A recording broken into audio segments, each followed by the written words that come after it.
तिरंगा ध्वज बांधत असताना केशरी पट्ट्याच्या वरील बाजूला जी लाकडी खिल्ली आहे ती नेहमी वरील बाजूला असणार आहे, त्यासाठी वरील दोर बांधून घ्यायचा आहे। त्यानंतर आपण या पद्धतीनं या तिरंगी ध्वजला आपण फोल्ड करून घ्यायचा आहे आणि हळूवार पद्धतीनं झड पद्धतीनं आपण या पद्धतीनं दुमडत जायचं आहे।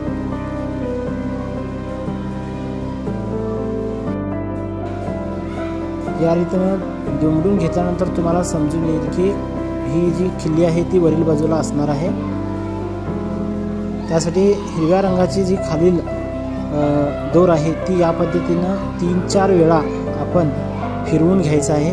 फिरवून घेऊन ते आतील बाजूनं ती गाठ वरच्या दिशेनं सरकवून घ्यायचं आहे। सरकवून घेऊन ती आपण थोडीशी ओढून घ्यायचं आहे, या पद्धतीने तुम्हाला दिसेल।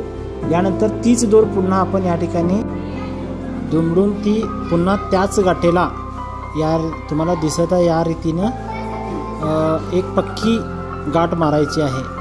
मारलेली गाठ ही कोणत्याही कपड्यामध्ये अडकणार नाही, यासाठी लहान गाठ मारून घ्यायची आहे। ही पहा याप्रमाणे तुम्हाला दिसते आहे।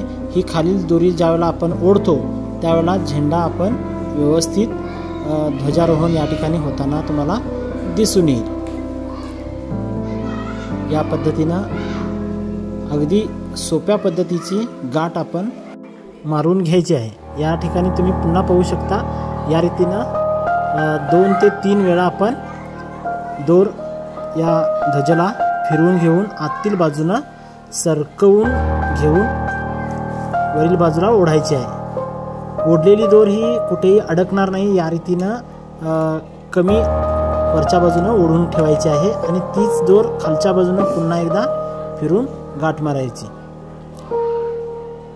अशा पद्धतीनं गाठ मारल्यानंतर आपण जी हिरव्या रंगाच्या बाजूनं मारलेली दोर आहे ती दोर आपण खालील बाजूनं ओढल्यानंतर ती ध्वजस्तंभावर या रीतीनं वरील बाजूला सरकत जाईल।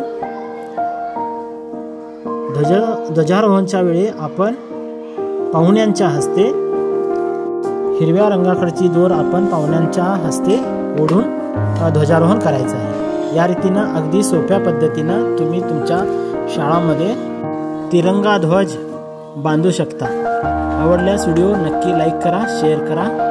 धन्यवाद।